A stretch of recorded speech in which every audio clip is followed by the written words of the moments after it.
Carrying the legacy of her family, Maniben Sita was inspired by her father, who was influenced by Mahatma Gandhi. Maniben devoted her entire life to fighting apartheid in all its forms. Sadhana would like to pay a tribute to this iconic activist who passed on suddenly. My name is Maniben Sita. My father was known as Nana Sita. My life is very simple. My father's life was very simple too, because he tried to follow the teachings of Mahatma Gandhi.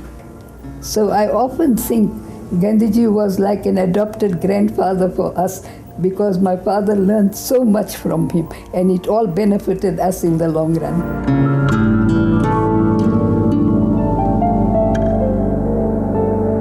Maniben Sita adopted a traditional Hindu lifestyle.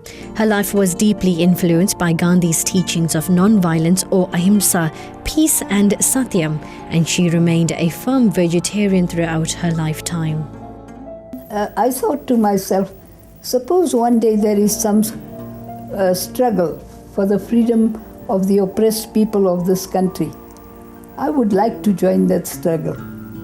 And when the Passive Resistance Campaign of 1946 was launched against the Ghetto Act, then they wanted volunteers. So I went to the Asiatic Bazaar every day, and I started organizing the women in a batch to go to prison. It was a bit of a struggle, and we had several meetings. But I explained to the women how the women in previous struggles had taken part, and it would be a joy for us to do something for our country. When this struggle was launched, there were 10 of us. We helped the Indian Congress to collect funds for the movement. I've spent 81 days in Deep Cliff prison.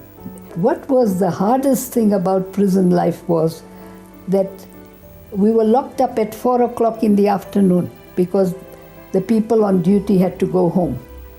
And till the next morning, 7 o'clock, we were locked up in the cells with nothing to do. The democracy is wonderful to have because the dignity of every human being is respected. But what casts a shadow on our democracy is the corruption going on everywhere, and also the violence.